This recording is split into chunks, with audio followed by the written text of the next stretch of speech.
Hello friends, मैं आपका mentor A.K. Singh और आज अपना यूजीसी नेट एजुकेशन का हम आगे का पेपर देखेंगे, यानी कि पेपर थर्ड देखेंगे दिसंबर 2012 का।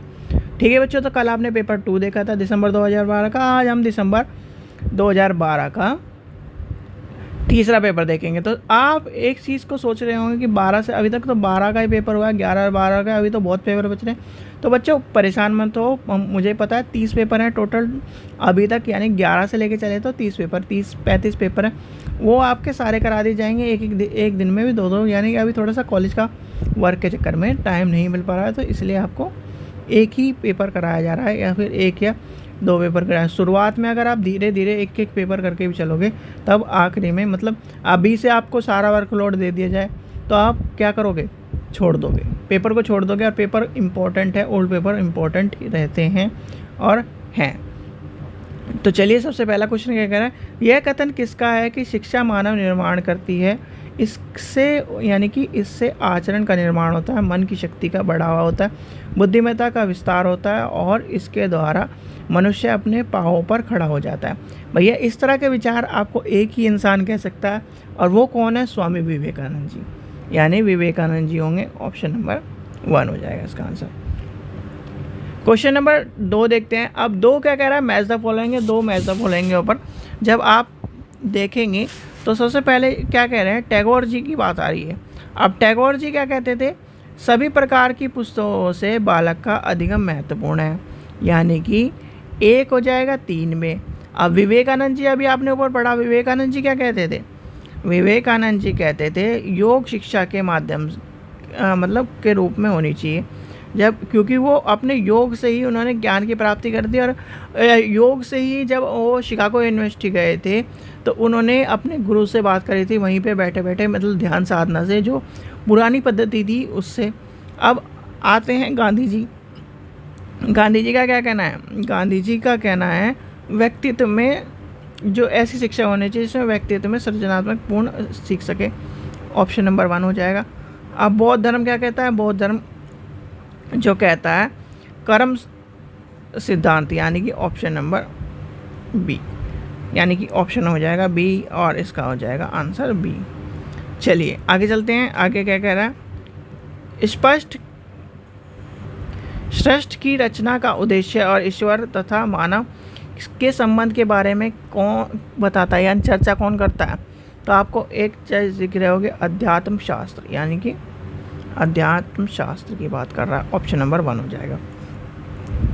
क्वेश्चन नंबर 4 देखते हैं। निम्नलिखित में कौन सी एजेंसी शिक्षा को विनियमित करती है। भाई शिक्षा की बात कर रहे हैं तो शिक्षा की कौन है, राज्य सरकार, यानी कि राज्य करती है।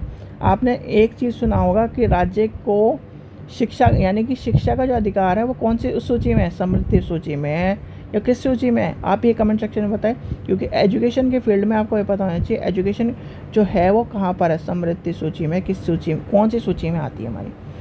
क्वेश्चन नंबर 5 देखते हैं। किसी भी राष्ट्र की महानता का मापदंड उसकी पद्धति, यानी कि जो पदार्थ होता, पदार्थ शक्ति होता है, धन दौलत नहीं है, अपितु मापदंड यह है कि उसके लोगों को अंतर सांस्कृतिक संबंध कैसे हैं।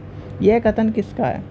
भाई कथन के ऊपर क्वेश्चन आपको पता है राधा कृष्ण जी का है, यानी कि ये है क्वेश्चन राधा कृष्ण जी। और मैं आपको दोबारा कहूँगा, जो भी बच्चा नोट्स बना रहा हो तो इस तरह के जो कथन है आप कथन लिखिए और एक लाइन में सिर्फ राधा कृष्ण लिख लीजिए, क्योंकि ये इंपॉर्टेंट है। क्वेश्चन नंबर 6 देखते हैं। निम्नलिखित में कौन सा मैक्स वेबर के सामाजिक स्तरीकरण सिद्धांत से संबंधित नहीं है। तो संबंधित नहीं है पूछा, तो पहले तो आपने देख ही लिया होगा। मैं क्यों कहता हूँ अंडरलाइन करने के लिए, क्योंकि देखो पहले से नेट के पुराने फॉर्मूले में ही नेट को अंडरलाइन, यानी कि नहीं वाले क्वेश्चन को अंडरलाइन करके दिखाया गया, और उसका कारण यही है कि बच्चे को पता चल जाए, यानी कि बच्चा मिसलीडिंग या मिसगाइडिंग ना हो। तो इसका हो जाएगा शैक्षिक स्तर, यानी कि ऑप्शन नंबर पहला हो जाएगा। चलिए क्वेश्चन नंबर 7 देखते हैं। यदि गुण के नियम सहसंबंध अथवा प्रतिगमन के अधिगम में सहायक हों तो क्या उदाहरण होगा। भाई ये किसका उदाहरण है, ये मान के चलिए आप एक तरह से क्षितिज संक्रमण, यानी कि ऑप्शन नंबर बी हो जाएगा, ऑप्शन नंबर बी हो जाएगा। चलिए आगे चलते हैं। फ्राइड के अनुसार अति अहम का उचित विकास किस समय या किस दौरान होता है।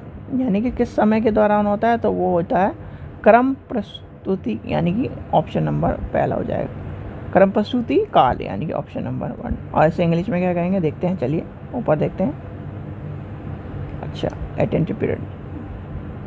चलिए आगे चलते हैं। क्वेश्चन नंबर 9 देखते हैं। क्वेश्चन नंबर 9 क्या कह रहा है, जब उत्तर चूंस के असामान्य क्षेत्र पर आधारित हो तो इस क्षेत्र को इसको किसके द्वारा इंगित करता है। भाई जब इसके द्वारा इंगित करता है, देखो ये इसका आंसर होगा आपका बी, यानी कि डी बड़ा और डी छोटा। चलिए आगे चलते हैं। ये ऊट पटांग क्वेश्चन आज के दौर पर आपको नहीं मिल रहे हैं, तो परेशान ना हो कि इस तरह के क्वेश्चन मिलेंगे। चलिए आगे चलते हैं। क्वेश्चन नंबर 10 देखते हैं। व्यक्तिक संबंधित व्यक्तित्व मनोविज्ञान किसकी देन है। तो ये किसका आंसर होगा, इसका आंसर हो जाएगा ए, यानी कि ऑप्शन नंबर ए एल्डर।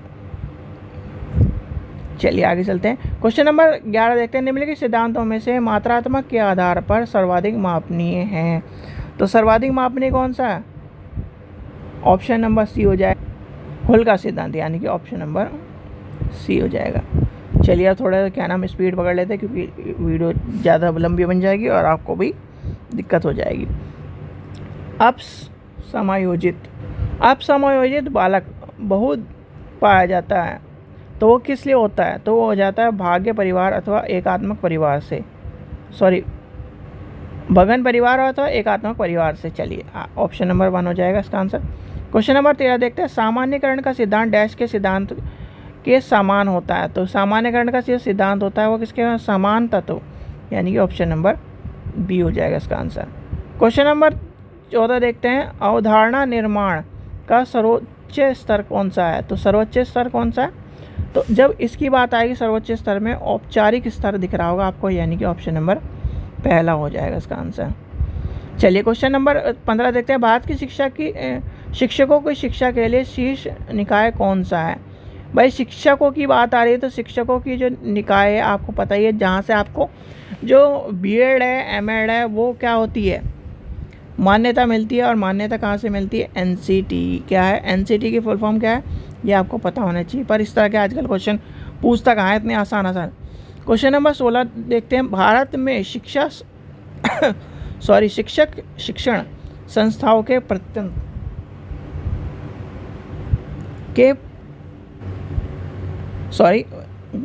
इसमें कुछ गड़बड़ हो रही है, रुकिए 1 मिनट। भारत में शिक्षक शिक्षण संस्थाओं के प्रतिनिधित्व के लिए समझौता घोषणा पत्र, यानी कि MOU का हस्ताक्षर किसने किया था। MOU का हस्ताक्षर किसने किया है, तो MOU का हस्ताक्षर आपका है ऑप्शन नंबर बी, NCTE और NAC। यानी देखिए शिक्षक की बात है तो याद रखना एक वर्ड, एक जो संस्था है वो है NCT। और जो NAC होती है, NAC क्या देती है, यूनिवर्सिटी को ग्रेड देती है A+, A++, A, फिर आता है B++, B, C++। और ये ग्रेड आपको याद होने चाहिए कितने कितने नंबर से दिए जाते हैं। तो ये वाला भी क्वेश्चन आपसे पूछा जाता है हायर एजुकेशन में कभी कभी। और जब आप मान लीजिए जैसे देखिए ये आगे NCT के मानकों के अनुसार 100 विद्यार्थी, अच्छा ये NCT का है, NAC का नहीं है। चलिए क्वेश्चन नंबर 17 देखते हैं। NCT के मानकों के अनुसार 100 विद्यार्थियों की इकाई के लिए बीएड स्तरीय शिक्षण स्टाफ कितना होना चाहिए। जब बीएड स्टाफ की बात होती है, जब आप भी बीएड करे हुए होंगे तो बीएड स्टाफ में एक चीज़ का देखने के लिए मिला होगा आपको कि एक क्लास में 100 बच्चे का नामांकन हो रहा है। जैसे CCS में है, CCS यूनिवर्सिटी में, CCSU मेरठ में तो क्या है 100 की सीट है, 200 की सीट है बहुत सारे कॉलेज में, पर टीचर कितने हैं वही गिने चुने 5-6 और एक मतलब सेक्शन भी नहीं बटे बहुत से स्कूलों में, तो यानी कॉलेजों में 100 बच्चे एक टीचर के अंडर में, कुछ आते नहीं है। तो ये जो इसका आंसर हो जाएगा, इसका ध्यान रख लेना। ये जो क्वेश्चन है कई बार प्रिंसिपल वाले क्वेश्चन में पूछा गया है, प्रिंसिपल और जो वाइस प्रिंसिपल का क्वेश्चन है उसमें आता है ये क्वेश्चन, इंपॉर्टेंट क्वेश्चन है तो इसलिए ध्यान रख लेना। चलिए आगे चलते हैं, इसका आंसर है 1+7। क्वेश्चन नंबर 18 देख। पी जैक्सन के अनुसार अध्यापन के 3 पड़ाव हैं, निम्नलिखित में कौन सा गलत है? तो भैया एक इसने पूछा है गलत वाला, यानी कि कौन सा पड़ाव है ये पूछा है, तो इसका आंसर क्या हो जाएगा? ऑप्शन नंबर 2 को छोड़कर गलत है, अधीन संक्रमणात्मक पड़ाव, यानी कि ऑप्शन नंबर बी हो जाएगा इसका आंसर। क्वेश्चन नंबर 19 देखते हैं। 19 क्या कह रहा है? निम्नलिखित में से अधिगम के पृथक प्रदर्शन में अध्यापक की भूमिका न्यूनतम आवश्यकता पक्ष कौन सी है? तो न्यूनतम आवश्यकता पक्ष की बात आती है तो इसका आंसर हो जाएगा रुकावट को पार करने के लिए अंतर्दृष्टि का विकास, यानी कि ऑप्शन नंबर हो जाएगा बी। रुकावट वाली बात आ जाएगी तो रुकावट क्या करता है? टीचर की भूमिका को न्यूनतम आवश्यक है, यानी कि ऑप्शन नंबर 1। क्वेश्चन नंबर 20 देखते हैं। निम्नलिखित में कौन सा गुण एक अध्यापक में आपको सबसे अधिक पसंद आता है? भाई जब एक अध्यापक की बात आए तो आपको क्या आता है? सहानुभूति, यानी कि ऑप्शन जो टीचर है वो बच्चों के लिए एक तरह से सहानुभूति रखे, बच्चों के साथ रहे, यानी कि कोई बच्चा किसी चीज़ के लिए कह रहा है कि सर मुझे ये दिक्कत का अच्छा बच्चों चलो लाओ मैं पढ़ाऊँगा आपको, आप क्या नाम एक्स्ट्रा टाइम है तो वो होती है सहानुभूति, या फिर किसी चीज़ को लेकर इस तरह की बात होनी चाहिए। क्वेश्चन नंबर 21 देखते हैं। अध्यापक के लिए सर्वाधिक आवश्यकता की चुनौती है। भाई चुनौती किस बात की? जब अध्यापक बन जाएगा तो वो है अध्यापन प्रक्रिया के आनंददेय बनाना, यानी कि एक तरह से इंटरेस्टिंग बनाने में उसे बहुत सारा दिमाग लगाना पड़ता है, बहुत सारी अपनी एनर्जी को वेस्ट करना पड़ता है। क्वेश्चन नंबर 22 देखते हैं। प्रौद्योगिकी से शैक्षिक समर्थ है, यानी कि प्रौद्योगिकी एक मिनट ऊपर भी देख लेता हूँ मैं इंग्लिश में क्या है इसका आंसर क्वेश्चन। अच्छा टेक्नोलॉजिकल कॉन्सेप्ट है ये पूछ रहा है। भाई टेक्नोलॉजी से जुड़ा हुआ जो कॉन्सेप्ट होता है उसे कहते हैं। तो हिंदी वालों को इसलिए मैं कहता हूँ थोड़ा सा हिंदी में जो क्वेश्चन पढ़ो आप, या फिर हिंदी में आप जब तैयारी करो तो आपको इंग्लिश वर्ड भी पता होना चाहिए। अध्यापन और अधिगम दोनों के में वैज्ञानिक रूप से सदैव बोधात्मक ढंग से प्रौद्योगिकी को लाने के लिए कुशलता का समूह। भाई आपने एक चीज़ का ध्यान, इस चीज़ को इस तरह से समझिए, जब आपकी कोरोना के टाइम पर क्लास लग रही थी तो आपने कैसे पढ़ा था? जब टीचर यहाँ पर था, यानी कि टीचर था यहाँ पर अपने घर पर और आप अपने घर पर थे, सभी अपने घर पर थे, तो इंटरकनेक्टेड किससे हुए थे? प्रौद्योगिकी से, यानी कि जूम से या फिर माइक्रोसॉफ्ट इस तरह की एप्लीकेशन जो हुए थे। तो वही चीज़ कह रहा है प्रौद्योगिकी, यानी कि टीचर को प्रौद्योगिकी से जुड़कर अपने शिक्षण को पूरा करने की बात कर रहा है वैज्ञानिक ढंग से। क्वेश्चन नंबर 23 देखते हैं। निम्नलिखित में कौन सा कुशलताएं हैं जो आज के अध्यापक के लिए कक्षा में पढ़ाने के लिए उचित समायोजन होना चाहिए? तो प्रौद्योगिकी ज्ञान, अध्यापन अधिगम के प्रौद्योगिकी का प्रयोग, विद्यार्थियों की आवश्यकता का ज्ञान, विषय की पूर्ण ज्ञान, यानी कि एक तरह से इसमें से छोड़ें तो आपको कौन सा छोड़ने के लिए ऑप्शन सही लग रहा है? देखो दृष्टि से तो सारे सही हैं, पर एक चीज़ है प्रौद्योगिकी का ज्ञान छोड़ देंगे तो ये चल जाएगा। देखो अध्यापन की आवश्यकता होनी चाहिए, क्योंकि ये भी वही कह रहा है ऊपर वाला, विद्यार्थी की आवश्यकता ज्ञान पूरा होना चाहिए और विषय की पूरा ज्ञान होना चाहिए। अगर विषय का ज्ञान नहीं है तो आपको कोई टीचर बेकार है। परामर्श में मनोवैज्ञानिक विश्लेषणात्मक उपागम में सर्वप्रथम किससे प्रचलित किया जाता है? तो वो किससे प्रचलित किया जाता है? तो वो कहता है फ्राइड से, यानी कि सिगमंड फ्राइड जो नाम है एक, वो उससे ऑप्शन नंबर सी हो जाएगा। क्वेश्चन नंबर 25 देखते हैं। विद्यार्थियों के बारे में मनोवैज्ञानिक सूचना संग्रह करने के लिए निम्नलिखित उपकरणों में से कौन सा सर्वाधिक वस्तुनिष्ठ है? तो इसका क्या हो जाएगा? भाई जब जो इस तरह की बात आती है, आपने एक चीज़ दिख रहा होगा मानकृत परीक्षण, यानी कि जो नॉर्म से पूरा होता है, जिसमें विश्वसनीयता होती है, वैधता होती है, रिलायबिलिटी होती है, ये सारी जब होती हैं तो वो क्या हो जाता है? मानवकृत हो जाता है, यानी कि उसके मानव के अनुसार होता है। जैसे कि मान लीजिए 10वीं क्लास के बच्चे को टेस्ट कराना है कोई, यानी कि उसकी बुद्धि लब्धि चेक करनी है, या फिर उसका ये चेक करना है कि वो किस विषय में पारंगत है या फिर किस चीज़ है, तो उसका क्या करेगा? उसकी एज के अकॉर्डिंग होना चाहिए, उसके सब्जेक्ट के अकॉर्डिंग होना चाहिए, जो उसकी मांग है टेस्ट की उसके अकॉर्डिंग होना चाहिए, ये सब चीज़ें होनी चाहिए। क्वेश्चन नंबर 26 देखते हैं। व्यक्तित्व मनोविश्लेषणात्मक सिद्धांत के अनुसार तंत्रिका में विकृतियाँ किस कारण से होती हैं? जब किस कारण से होती हैं तो इसका आपको पता होना चाहिए। देखो आपको सारी चीज़ों का आइडिया ना हो, ठीक है। पर आप ये मत करिए कि आप ओल्ड पेपर भी ना पढ़ें और थ्योरी भी ना पढ़ें, तो इसका हो जाएगा इच्छाओं को दबाना। यानी कि जब इच्छाओं को दबाने की बात आती है तो ऑप्शन नंबर 1 हो जाएगा इसका आंसर। चलिए तो आगे चलते हैं, क्वेश्चन नंबर 27 देखते हैं। 27 क्या कह रहा है, निम्नलिखित में कौन सा गैस संभाव्यता नमूने की श्रेणी में संबंधित नहीं है। तो संबंधित नहीं है यानी कि आपका जो एक होगा बहुस्तरीय नमूना है, जो कोटा वोटा तो ये होते ही हैं, तो इसका आंसर हो जाएगा ऑप्शन नंबर बी। और कोटा जो सैम्पलिंग होता है, जो यानी कोटा सैम्पलिंग होता है, मोस्ट इंपॉर्टेंट है। और कई बार कोटा सैम्पलिंग से ऊपर जो इस बार जो CBT एग्ज़ाम हो रहे हैं, कोटा सैम्पलिंग के ऊपर क्वेश्चन बहुत सारे आ रहे हैं, चाहे आप पेपर उठा के देख लीजिए। क्वेश्चन नंबर 28 देखते हैं। वित्तीय सहायता के लिए अनुसंधान संस्थानों को भेजे गए अनुसंधान प्रस्ताव में किसका होना परामर्श यानी कि एक तरह से आवश्यक है।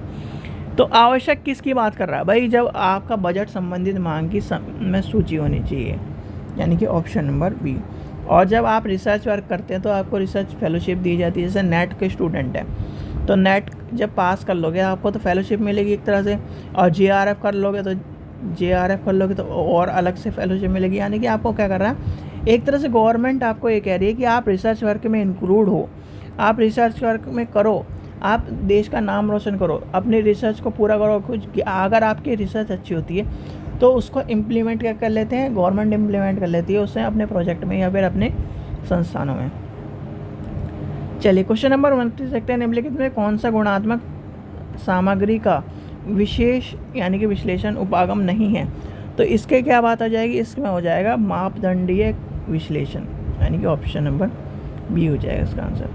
क्वेश्चन नंबर 30 देखते हैं। आंतरिक विश्लेषण किया जाता है, आंतरिक विश्लेषण की बात कर रहा था।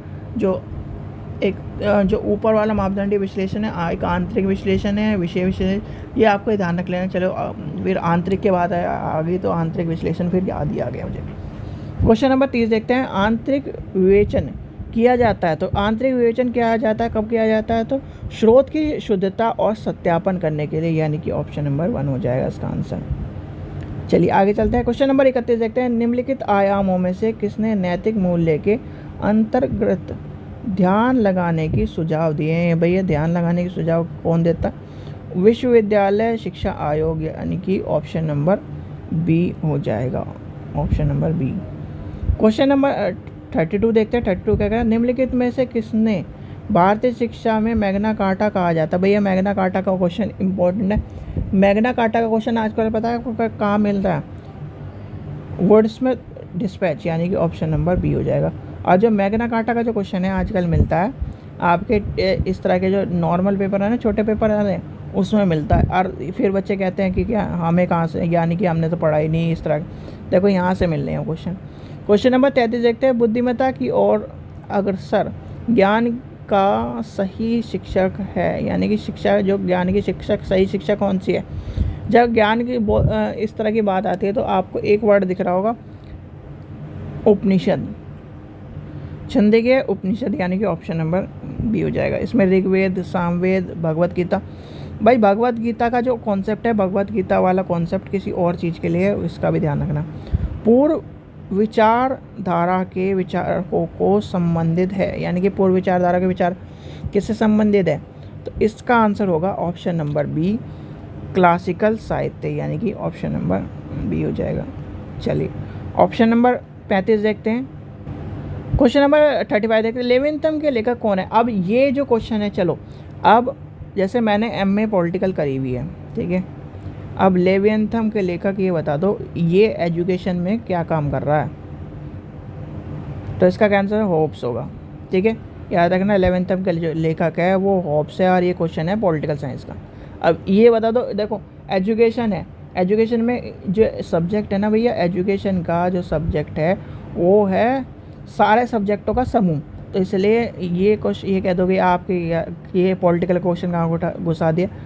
एक बार को मैं भी यही सोचूंगा कि पॉलिटिकल क्वेश्चन का, अगर मैं हिस्ट्री से होता तो मुझे भी ना पता होता लेविनथम का लेखक कौन है, या फिर लेविनथम क्या पॉलिटिकल का सब्जेक्ट है, तो ये ध्यान रखना। क्वेश्चन नंबर 36 देखते हैं। प्रयोजन पूर्ण हृदय से की गई उद्देश्य स्वउद्देश्य क्रिया जो सामाजिक पर्यावरण में चलती है। ये किसका परिभाषा है? तो ये परिभाषा है किलपैट्रिक, यानी कि ऑप्शन नंबर सी हो जाएगा इसका आंसर। क्वेश्चन नंबर 37 देखते हैं, यह किसने कहा था कि स्कूल को लघु समाज बना दिया जाए? भाई लघु समाज जब बनाया जाए था हार्वर्ड ने कहा था, और ये क्वेश्चन इंपॉर्टेंट है। ये क्वेश्चन कई बार यानी कि एक दो बार या तो सी टेट में पता यानी कि स्टेट टेट में किसी ने पूछा गया, तो यह ध्यान रखना इसका आंसर। क्वेश्चन नंबर 38 देखते हैं, सामाजिकरण वह प्रक्रिया है जिसके द्वारा एक व्यक्ति को उसके किसके परिवेश यानी कि किस परिवेश के लिए अनुकूल किया जाता है? तो ये क्या होगा? इसका आंसर हो जाएगा आपका ऑप्शन नंबर बी, यानी कि सामाजिक परिवेश के अनुकूल। ऑप्शन नंबर बी हो जाएगा इसका आंसर। क्वेश्चन नंबर 39 देखते हैं, एक सामाजिक वर्ग से दूसरे सामाजिक वर्ग की ओर गति को क्या कहते हैं? जब एक वर्ग से दूसरे वर्ग में जाएगा तो उसका हो जाएगा सांस्कृतिक परिवेश के अनुकूल, यानी कि भाई संस्कृति समाज में जब एक व्यक्ति दूसरे उससे जाएगा तो क्या हो जाएगा? अनुकूलन, यानी कि संस्कृति हो जाएगा। अब बच्चे यहाँ लगा देंगे सामाजिक परिवेश, ये गलत हो जाएगा। क्वेश्चन नंबर नेक्स्ट देखते हैं, नेक्स्ट क्या कह रहा है? नेक्स्ट क्वेश्चन कह रहा है आपका, एक सामाजिक वर्ग से दूसरे सामाजिक वर्ग की ओर गति। अब ये ऊपर वाला जो क्या एक व्यक्ति से दूसरे परिवेश में कर रहा था, अभी क्या हो रहा था? सांस्कृतिक, और अब क्या हो जाएगा आपका? सामाजिक गतिशीलता, यानी कि सामाजिक गतिशीलता आ जाएगी। सामाजिक करण तो यहीं से आ जाएगा, और गतिशीलता आपका इससे हो जाएगा परिवेश से, यानी कि ऑप्शन नंबर डी हो जाएगा इसका आंसर। सांस्कृतिक पिछड़ापन शब्द का प्रयोग किया गया है, तो किसने किया गया है? इसका आंसर हो जाएगा ऑसबर्न, यानी कि ऑप्शन नंबर 1 हो जाएगा। चलिए आगे चलते हैं। जिला प्राथमिक शिक्षा कार्यक्रम कब प्रारंभ हुआ? यानी कि DPED का प्रारंभ कब किया गया? तो इसका आरंभ हुआ था 1994, यानी कि ऑप्शन नंबर बी। और इस तरह के क्वेश्चन जो है बच्चों, देखो ये जो पेपर है मुझे नहीं पता कि किस तरह बनाया गया, पर ये देखो ये जो क्वेश्चन है ना, वाइस प्रिंसिपल जो भी बच्चे इस चीज़ के लिए पढ़ रहे हो यानी कि वो सुन रहे हो, तो बच्चे ध्यान रखना इस तरह क्वेश्चन वाइस प्रिंसिपल में भी क्वेश्चन पूछे जाते हैं, तो ध्यान रख लेना इस तरह क्वेश्चन आजकल देखने के लिए मिल जाए। परिप्रेक्ष्य क्वेश्चन नंबर 42, परिवेक्षण का एक सतत क्रिया है जबकि निरीक्षण यानी कि क्या है? तो ये पूछ रहा है ऑप्शन नंबर 42 का जो यानी कि 42 का जो ऑप्शन होगा विशिष्ट समय की विशिष्ट क्रिया, यानी कि ऑप्शन नंबर डी हो जाएगा इसका आंसर। क्वेश्चन नंबर 43 देखते हैं। 43 का व्यक्तित्व के स्वयं सिद्धांत के प्रतिपादक कौन है? तो स्वयं सिद्धांत के जो प्रतिपादक माने जाते हैं, आपको एक नाम दिख रहा होगा और रॉजर, यानी कि ऑप्शन नंबर डी हो जाएगा इसका आंसर। अब फिर आपका आ गया match the following. Match the following में आपको क्लासिकल अनुसंधान, प्रेरणा में कमी, ये आपको पता होना चाहिए। तो सबसे पहला आ जाएगा क्लासिकल अनुसंधान, तो पावलो है इसका आंसर। पहले का हो जाएगा पावलो, यानी कि पहले का ही। प्रेरणा में कमी, तो प्रेरणा में कमी कौन है? हेल होगा, हेल, यानी कि 2 का 2 ही हो जाएगा। तो इस तरह से नीचे भी ऑप्शन देख लेते हैं क्या है। तो यानी कि पहले का आपको क्या पता है? 3, चलो यानी कि इसमें से ऊपर का कट गया और ये कट गया। अच्छा, प्रेरणा की कमी, अच्छा जी, दूसरे का दूसरा बता दिया, दूसरे का दूसरा बता दिया, तो इसका आंसर क्या हो जाएगा? अच्छा, फिर क्या आ जाएगा? साइमन जेस्टर शिक्षण, तो ये क्या? टॉलमैन, यानी कि ऑप्शन नंबर ई हो जाएगा। और फिर अंतर्दृष्टि का अधिगम हो जाएगा, तो कोलर हो जाएगा, यानी कि अंतर्दृष्टि तो सबको पता है कोलर है, ये तो सीटेट में कई बार पढ़ चुका है। ये देखो अंतर्दृष्टि पढ़ लिया आपने सीटेट में, प्रेरणा की कमी पढ़ लिया क्लासिकल। अब बचा था क्या? ये जेस्टर वाला, यानी ये वाला बच रहा था, ये आपको यहाँ पर मिल गया। चलिए आगे चलते हैं। फिर मैच द फॉलोइंग है। मैच द फॉलोइंग नेक्स्ट क्या कहता है? फ्राइड क्या कह रहा है? मनोविश्लेषण कहता है। स्पेयरमैन क्या कहता है? स्पेयरमैन आपका कहता है 2 कारक सिद्धांत। भाई 2 कारक सिद्धांत देता है कि नहीं देता? भाई जो फ्राइड है, फ्राइड यानी पकौड़ी तलने वाला, एक तरह से जो फ्राइड का, यानी कि आपको भैया फ़नी वे में लेके चलना पड़ेगा अगर कोई भी एजुकेशन करते हो। क्यों आपको ट्रिक और फ़नी वे में ट्रिक्स बनाई जाती है, जिससे आपको भाई जो माइंड है ना, माइंड वो गलत चीज़ों को और जो ट्रिक्स की चीज़ें हैं, जो हंसी मजाक की चीज़ें, वो जल्दी याद करता है। जैसे गाना है वो आप जल्दी याद कर लोगे, तो इसलिए ट्रिक और जो इस तरह की चीज़ें हैं आप उसको अपने तक, जैसे कि मान लीजिए आप अपने तक रखिए। फ्राइड है, फ्राइड पकौड़ी तलने वाला है, फ्राइड हो जाएगा। इस तरह से आप जब याद करोगे तो आपको ज़्यादा जल्दी याद होगा। कहते हैं ना कि क्या नाम, बच्चा गलत चीज़ें ज़्यादा जल्दी सीखता है और कम अच्छी चीज़ें लेट सीखता है। तो वही कारण है, क्योंकि माइंड इस तरह का सेट रहता है। आप अभी गाना सुनने लगो, 10 मिनट में याद कर लोगे, और यही मतलब ऑडियो रूप में अब मेरी चीज़ों को सुनने लगो तो याद नहीं होगा, या फिर किसी की भी चीज़ सुनने लगो याद नहीं होगा। तो वही कारण है। फिर आता है रॉसर, यानी कि ये सब आपका हो जाएगा। पहले का उसका था टॉलमैन, तो यानी कि ऑप्शन नंबर 3 आ जाएगा। फिर आ जाएगा ऑप्शन नंबर 2 कारक सिद्धांत, तो यानी कि सीधे सीधे 3 तो किसी में है ही नहीं, तो इसका आंसर हो जाएगा डी। चलिए क्वेश्चन नंबर 46 देखते हैं। 1948 में स्थापित विश्वविद्यालय शिक्षा आयोग किसके द्वारा बनाया गया था? तो यानी कि जब विश्वविद्यालय आयोग था तो पहले किसके द्वारा था? शिक्षा मंत्रालय, यानी कि, और जो अब क्या है, अब किसके द्वारा है, जो अब लेटेस्ट है वो किसके द्वारा है? शिक्षा मंत्रालय है या मिनिस्ट्री ऑफ कल्चर है, किसके द्वारा है? चलिए, मानव संसाधन विकास मंत्रालय किसके द्वारा है, जो अब का लेटेस्ट है 2022 का। क्वेश्चन नंबर 47 देखते हैं। क्वेश्चन नंबर 47 के मित्रों द्वारा दिए गए सामाजिक अधिगम सिद्धांत के सोपानों को सही क्रम में व्यवहार का स्मरण करना, क्रिया के स्मरण शक्ति को जोड़ना, अनुकृत व्यवहार को प्रष्टीकरण करना, व्यवहार को अनुभूति करना और उनकी ओर ध्यान देना।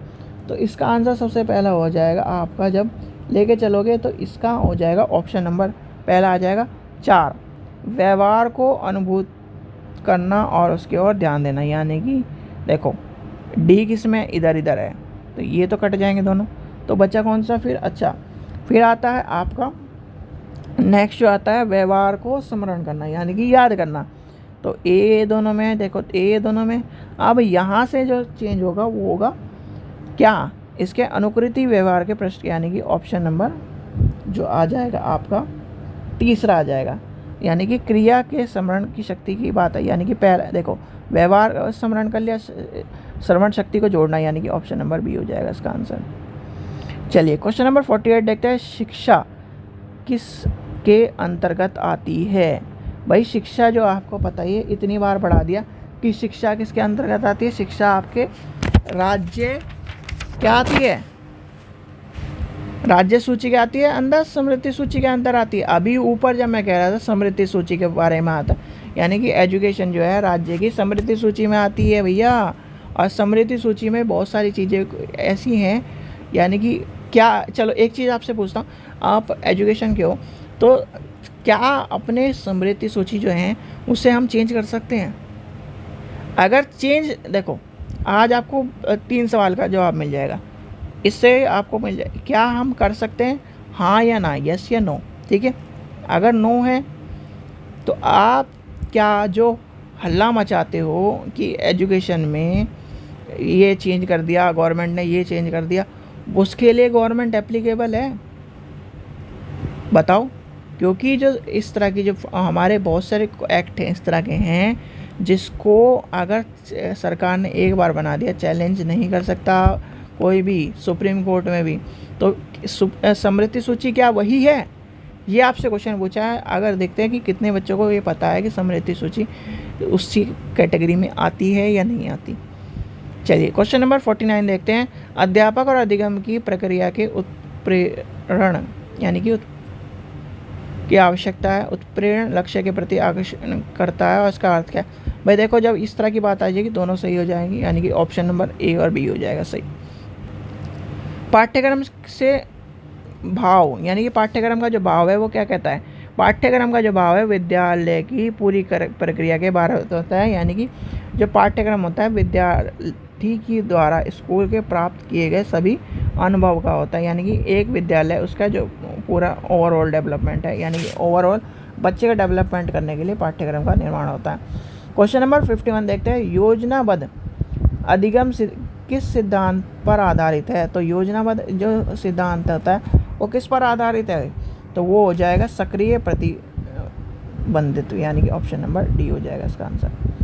क्वेश्चन नंबर 52 देखते हैं। पीरगेट के अनुसार अमूर्त विचार किस पड़ाव पर विकसित होने प्रारंभ होते हैं, यानी कि किस विकास पर? आपको एक चीज़ दिखा था, विकास की बात आती है, यानी कि विकास की बात आई गई है, तो आपसे क्वेश्चन पूछा जाता है यानी कि विकास कब से शुरू होता है या प्रारंभ होता है, प्रारंभ या शुरू होता है, आपसे ये क्वेश्चन पूछा जाता है। आप बच्चे क्या लगाते हैं, बच्चे लगा देते हैं कि जब उसमें आंसर दिया रहता है 0 से 2, तो बच्चे लगा देते हैं 0 से 2।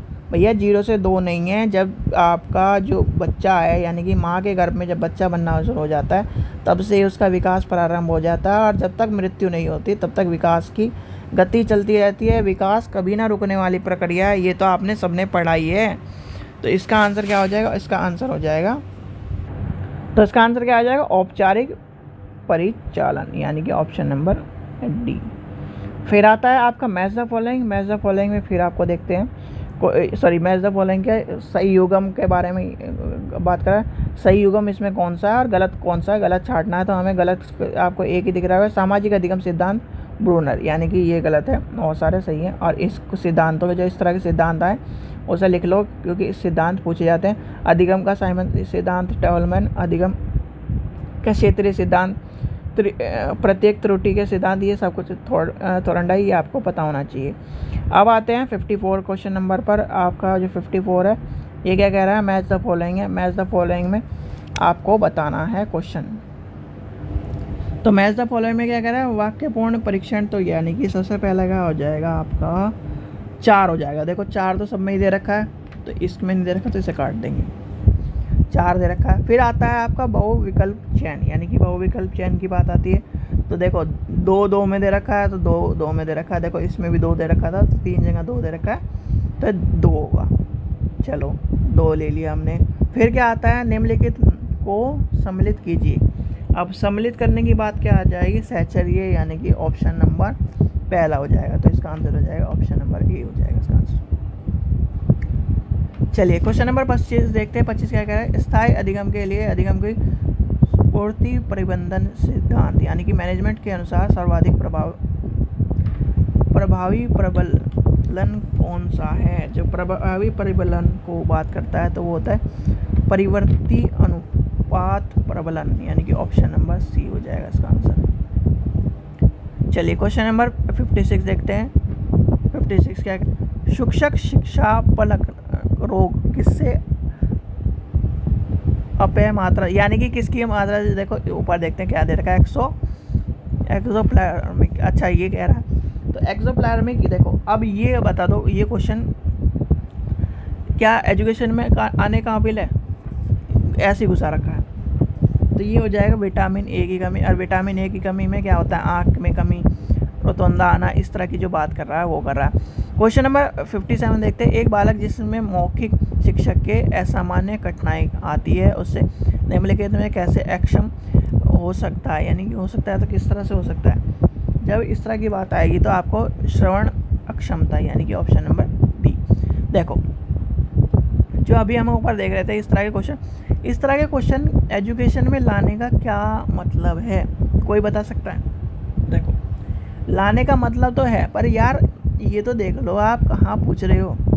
छोटे लेवल में पूछो चलो तब भी बात मान के चले हम, ये क्वेश्चन जनरल पेपर में पूछो तब भी बात मान के चले, क्योंकि जनरल पेपर में तो चलता है सबको, क्योंकि एजुकेशन का या फिर आप जब टीचिंग लाइन में आने वाले हो या प्रोफेसर लाइन में आने वाले तब तो ये क्वेश्चन इंपॉर्टेंट है।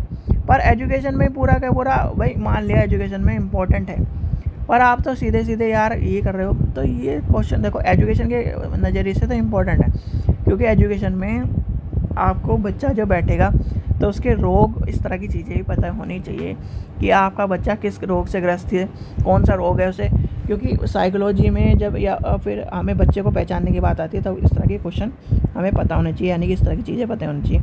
कि जैसे दूसरा 57 वाला क्वेश्चन है।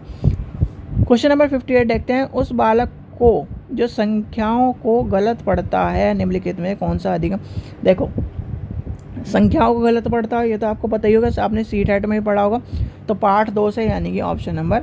और आपको एक चीज़ का पता होगा, डिसलेक्सिया, डिस्ग्राफिया, डिसकैलकुलेशिया। सीटेट में भी यही कह रहा हूँ मैं, और आपको यहाँ पर भी कह रहा हूँ, डिसलेक्सिया, डिस्ग्राफिया, डिसकैलकुलेशिया पढ़ लेना। डिसलेक्सिया क्या होता है, यहाँ पर इस तरह नहीं पूछा जाएगा, इस तरह पूछा जाएगा जैसे लिखा है 58वां क्वेश्चन।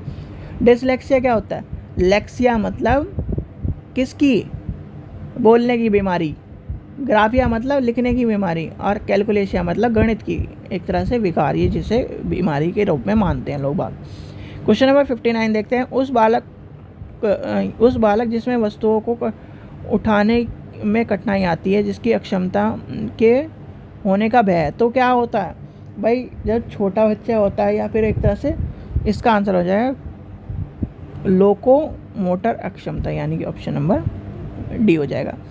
किस आयु समूह के बालक द्वारा उपचार किया जाता है, यानी कि तो किसके द्वारा किया जाता है भाई? 60 का क्या हो जाएगा आपका? 7 से 15। और ये क्वेश्चन कई बार आ चुका है, यानी कि नेट के क्वेश्चन में कई बार देखा गया है। क्वेश्चन नंबर 61 देखते हैं। निम्नलिखित में किस दर्शन का व्यक्तिवाद की ओर झुकाव है? तो कौन सा है? तो वो है जैन धर्म, यानी कि जैन धर्म का व्यक्तिवाद की तरफ झुकाव है। क्वेश्चन नंबर 62 देखते हैं। 62 क्या कह रहा है? अनुसंधान का अर्थ है, अनुसंधान का अर्थ है यानी कि रिसर्च का अर्थ है भाई, जब रिसर्च या इस तरह की जब बात आती है तो क्या हो जाए? नए सत्य की वैज्ञानिक खोज, यानी कि री प्लस सर्च। ये तो आपने पढ़ा ही होगा, इतना तो पढ़ा ही होगा, यानी कि री जो होता है RE और रिसर्च मतलब दोबारा करते रहो, खोजते रहो। चलो क्वेश्चन नंबर 63 देखते हैं। निम्नलिखित में कौन सा अनुसंधान प्रक्रिया का पहला कदम है? भैया पहला कदम आपको कितनी बार याद दिलाया जाए?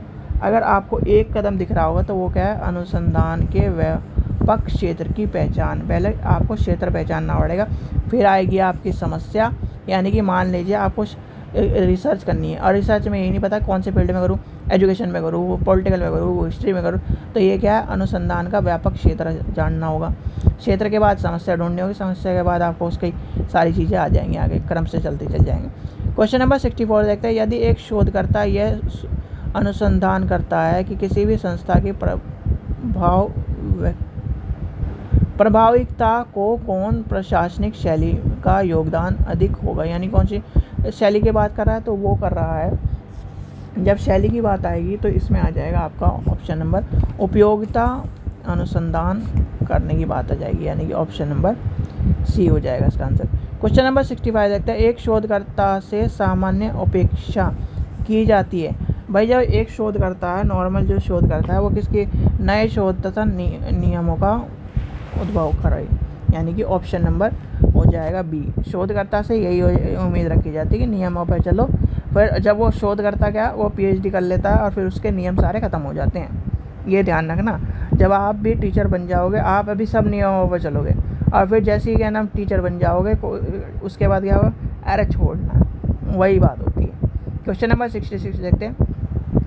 शिक्षक अनुसंधान के नियम या सोपान कौन से? भैया समस्या, अभी आपको पता है 66 का पहला आ जाएगा समस्या के चयन, यानी कि समस्या की चयन होनी चाहिए आपका। फिर उसके बाद क्या आ जाएगा? उद्देश्य कथन होना चाहिए। फिर प्रक्रिया आती है, फिर आंकड़ों का संकलन आता है, आंकड़ों का विश्लेषण आता है, फिर परिमाण रिपोर्ट आती है, यानी कि इसमें हो जाएगा छठा परिमाण रिपोर्ट यहाँ पर है, यानी कि ये तो हो ही जाएगा। अब इसका जो आता है तीसरा हो जाएगा। अब तीसरे के बाद दूसरा हो जाएगा, दूसरे के बाद क्या होता है?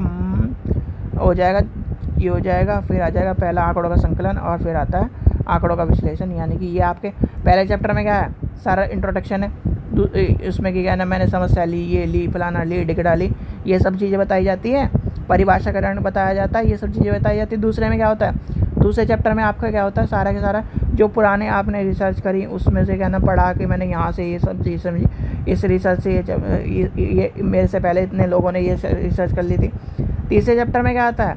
तीसरे चैप्टर में आपने टूल पूल सब बता देते हो, आपने जो न्यायाधर्श है वो बताते हो, आंकड़ों का विश्लेषण बताते हो, सब कुछ बताते हो, वही बताते हो कि नहीं बताते हो? चौथे चैप्टर में क्या होता है? चौथे चैप्टर में आपका जो भी आपने जो चीज़ें करी है, यानी कि आंकड़ों को लेकर क्या करा? संकलन करा है, वो सारे आ जाता है, और पाँचवें चैप्टर में विश्लेषण आ जाता है। ये आपकी हो गई क्या? थीसिस पूरी और आपकी डिसर्टेशन पूरी। क्वेश्चन नंबर 67 देखते हैं। भारत सरकार का हर 10 वर्ष के बाद जनगणना कराता है। इस प्रक्रिया में प्रयुक्त शोध विधि कौन सी होती है? ये इंपॉर्टेंट है शोध विधि, और ये शोध विधि आपको पता होनी चाहिए, क्योंकि ये शोध विधि ना इंटरव्यू में पूछी जाती है, खासकर जो, या फिर आपके किस में पूछी जाती है? जब आप PhD का एंट्रेंस, या फिर PhD का एंट्रेंस बोल रहा हूँ, PhD का इंटरव्यू देते हो, तो आपको सर्वेक्षण विधि होती है, इंपॉर्टेंट है, और सर्वेक्षण विधि के ऊपर क्वेश्चन हर हालत में आपको देखने मिलता है। क्वेश्चन नंबर 68 देखते हैं, प्रयोगात्मक यानी कि प्रयोगात्मक किसकी बात कर रहा है? तो प्रयोगात्मक इसका आंसर हो जाएगा आंतरिक, यानी कि आंतरिक आलोचक। ऐतिहासिक किसकी बात करता है? ऐतिहासिक करता है ये देखिए, प्रयोग करता है वैधता की, आंतरिक वैधता, और ऐतिहासिक करता है आलोचना की, यानी कि आलोचना बढ़ा था ना, ऐतिहासिक क्या है? आलोचना बढ़ा। तो ये हो जाएगा वैधता और आलोचना। फिर आता है दर्शन। दर्शन किसकी बात करता है? दर्शन करता है विषय वस्तु की, यानी कि विषय वस्तु विश्लेषण की, और वर्णनात्मक करते हैं न्याय दर्श की। अब इसमें कौन सा ऑप्शन है? अब इसका ऑप्शन है, पहले का आ जाएगा हमारा वैधता, पांचवा। अच्छा, तीसरा, अच्छा, इसका ऑप्शन ही गलत है, यानी कि इसमें जो ऑप्शन है ये होना चाहिए था, पर इसमें ये वाला जो चीज़ है गलत दी गई है। तो चलिए कोई नहीं, वैसे भी इसका उस टाइम पे आंसर स्टार लगा हुआ है, चलिए कोई नहीं। क्वेश्चन नंबर 69 देखते हैं, दो चरों के ए और यानी एक्स और वाई का सहसंबंध। भाई सहसंबंध ये वाला क्वेश्चन तो आपको पिछले पेपर में भी कराया था। सहसंबंध क्या होगा? दोनों का एक्स और वाई का साथ परिवर्तित हो जाएगा, यानी कि रिपीट क्वेश्चन है, तो यहाँ रख लेना, ये पिछले पेपर में कराया क्वेश्चन। क्वेश्चन नंबर 70 देखते हैं, निम्नलिखित में कौन सी प्रक्रिया का अनुसंधान ऐसे निष्कर्ष देता है कि जिसके दूसरे परिस्थितियों में सामान्यकृत नहीं किया जाता? तो सामान्यकृत नहीं किया जाता तो वो क्या हो जाएगा? इसका आंसर हो जाएगा ऑप्शन नंबर सी, प्रयोगात्मक, यानी कि ऑप्शन नंबर हो जाएगा सी। चलिए क्वेश्चन नंबर 71 देखते हैं, रॉसिक जो परीक्षण है कि सम्मिलित किसके सम्मिलित होता है? तो जो परीक्षण है उसका जो है वो है 5 केले, यानी कि 5 केले और सफ़ेद और 5 केले बहु। देखो 5 केले जो कह रहा हूँ मैं, 5 केले इसलिए दिमाग आ रहा है कि जो बंदर वाला जो एग्जाम्पल है ना, वो थ्योरी वाला उससे संबंधित है। तो यानी कि 5 कलर और 5 काले, सफ़ेद और 5 बहु रंगे कार्ड वाली ये चीज़ है। इससे देखो ये जो चीज़ें ध्यान रखना, क्योंकि मेरे भी दिमाग से उतर गई, बहुत टाइम हो गए। तो ये जो कार्ड वाला जो सिस्टम है, कार्ड वाला सिस्टम के नाम लिख लेना कि इसके परीक्षण है। वैसे पूछा नहीं जाता कार्ड वाला, पर आप देखो नेट में कुछ भी चीज़ ऐसी नहीं है जो क्या नाम, जो पेपर सेटर आज के जो यूपीएससी का जो पेपर चल रहा है उसमें आपको बताइए कि यूपीएससी में कहाँ से क्या उठा के दे दिए। तो इसलिए अब लगता है डर। सब बात यहाँ है, नेट में ये हो गया है कि कहाँ से क्या उठा के दे दे, या किसी पेपर में कहाँ से क्या उठा के दे दे। तो इसलिए आप सब पढ़ो, जो भी पेपर है, पेपर में चाहे क्वेश्चन आना हो या ना हो, ओल्ड पेपर के सारे क्वेश्चन कर लो। 72 देखते हैं, निम्नलिखित में कौन सा पद गुणात्मक अनुसंधान से संबंधित है? तो गुणात्मक अनुसंधान से संबंधित कौन सा है? खोज, यानी कि ऑप्शन नंबर डी हो जाएगा इसका आंसर। क्वेश्चन नंबर 73 देखते हैं, निम्नलिखित में कौन सा केवल प्रयोगात्मक अनुसंधान की विशेषता के ऊपर बताता है? तो वो हो जाएगा उपचार के चरों को हेरफेर, यानी कि ऑप्शन नंबर डी हो जाएगा इसका आंसर। क्वेश्चन नंबर 74 देखते हैं, जब कोई अनुसंधान करता स्रोत सामग्री की सत्यता और प्रामाणिकता की जांच करता है तो उसे कहते हैं, तो क्या कहते हैं उसको? बाह्य समीक्षा, यानी कि ऑप्शन नंबर बी हो जाएगा इसका आंसर। क्वेश्चन नंबर 75 देखते हैं, लास्ट क्वेश्चन। एक शोधकर्ता ने जनगणना आंकड़ों को पढ़ा तथा उसे किसी भी क्षेत्र के में लेख तैयार करे। इस प्रकार के लेख को क्या कहेंगे? इस प्रकार के लेख को कहेंगे लेख, खाली लेख कह देंगे, यानी कि ऑप्शन नंबर बी। और अगर अपनी फ़नी लैंग्वेज में कहें, भैया जनगणना कर ली, क्यों परेशान कर रहा जैसे वो कहते हैं ना, एक जब भी मैं भी क्लासेस कर रहा था, यानी कि आईएएस की तैयारी कर रहा था, तो एक हमारे भी टीचर थे, उन्होंने भी ये बस वही है कि फ़नी वे में जब हंसी मजाक चलती रहती है तो वो भी कहते थे भाई, एक कोई जैसे इसमें आता है ना, सी सेट में क्वेश्चन आते हैं कि क्या नाम, एक आदमी ने, 2 आदमियों ने, हाँ क्वेश्चन दो, 2 आदमियों ने खेत खोद दिया इतने दिन में, ठीक है। अब उसी खेत को एक आदमी कितने दिन में खोदेगा? भाई जब खेत खुद गया तो दोबारा क्यों खोदेगा? वो रीजनिंग ये पूछती रहती है, खेत खोद दिया, खेत खोद दिया, ये लीटर टंकी भर दी, भाई टंकी भर गई तो क्या नाम दोबारा क्यों भरेगा? आप ही बताओ, दोबारा क्यों भरेगा? जब टंकी भर गई, खेत खुद गया, तो क्या नाम क्यों खोदेगा? ये सोचने वाली बात है। तो वो इस तरह के जो फ़नी वे में जो बात थी, ये सब चीज़ें चलती रहती है। जब क्लासरूम में भी होता है, वो क्लासरूम का एनवायरनमेंट अलग होता है, क्योंकि उसमें बच्चे को इंटरेक्टेड, हम यहाँ एक तरह से जुड़े रहते हैं। और यहाँ पर ये है कि वन वे है, तो इसलिए थोड़ा सा दिक्कत का सामना करना पड़ता है। चलिए, आशा करता हूँ आपको वीडियो पसंद आई। वीडियो पसंद आई तो लाइक करें, चैनल को सब्सक्राइब करें, वीडियो को ज़्यादा से शेयर करें। और बच्चों ये ध्यान रखना, जैसे एजुकेशन है, एजुकेशन के फील्ड में कुछ भी कहीं से पूछा जा सकता है, क्योंकि जो यूपीएससी वाला कौन देख लिया ना, अब ये देख लो कि आपको कहीं से भी कुछ भी उठा के मिल सकता है। ठीक है, इसलिए सब चीज़ पढ़ लो, थ्योरी के साथ साथ क्वेश्चन के ओल्ड पेपर के सारे सेट कर दो, जिससे आपको सारे क्वेश्चन याद रहें। Thank you.